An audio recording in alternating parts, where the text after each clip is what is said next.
Hello kitties, welcome back to my channel. మీకు విషయం చెప్తాను, అది మీకు లైఫ్లో చాలా ఉపయోగపడుతుంది. నాకు తెలిసిన విషయం మీకు తెలియని విషయం అని అనుకుంటున్నాను. ఎప్పుడు కూడా ఒక్కరు మనతో క్లోజ్గా ఉంటున్నారు, వాళ్ళవి కూడా వాళ్ళ పర్సనల్స్ కూడా మనతో షేర్ చేసుకుంటున్నారని మన పర్సనల్స్ ఎప్పుడు ఎవరితో షేర్ చేసుకోకూడదు.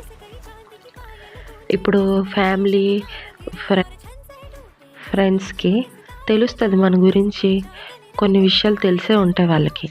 కానీ పక్కింటోళ్ళు, పొరుగింటోళ్ళు, ఇంకా మనతో క్లోజ్గా మూవ్ అవుతారు కొంతమంది. అంటే వాళ్ళ పర్సనల్స్ చెప్పి మన నుంచి కూడా మన పర్సనల్స్ తెలుసుకుందామని చూస్తారు. అలాంటి వాళ్ళకి మన పర్సనల్స్ ఎప్పుడు షేర్ చేయకూడదు. ఫ్యామిలీ మెంబర్స్లో కూడా చాలామంది ఉంటారు, అంటే మన పేరెంట్స్ గురించి కానీ, తర్వాత మన లైఫ్లో జరిగిన కొన్ని సీక్రెట్స్, ఇలాంటివన్నీ తెలుసుకోవడానికి చాలామంది ట్రై చేస్తారు. నాతో కూడా అలానే జరుగుతుంది ఇప్పటి వరకు. కానీ నేను ఇప్పటి వరకు వాళ్ళతో నా పర్సనల్స్, నా ప్రాబ్లమ్స్ అన్నీ షేర్ చేసుకుంటూనే వచ్చాను. కానీ అది మంచి విషయం కాదు. ఇప్పుడు ఏంటంటే మనల్ని వాళ్ళు గ్రాంటెడ్గా తీసుకుంటారన్నమాట. అంటే మన గురించి అన్నీ తెలుసు, మనమేమో ఓపెన్ బుక్లా అన్నీ షేర్ చేసుకుంటాం వాళ్ళతోని. సో అది కరెక్ట్ పద్ధతి కాదు.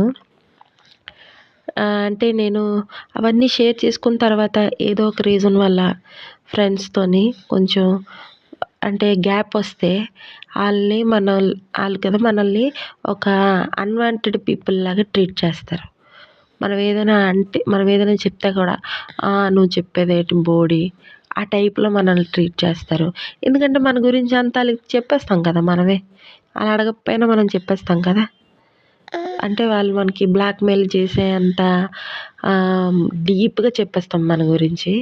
సో అలా ఎప్పుడు షేర్ చేసుకోకండి. అసలు అది మంచి హ్యాబిట్ కాదు.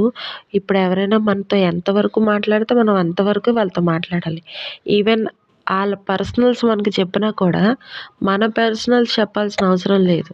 ఎందుకంటే మనం వాళ్ళని అడగట్లేదు కదా, మీ పర్సనల్స్ మాకు చెప్పండి అని. వాళ్ళు చెప్తున్నారు, మనం వింటున్నాం అంతే.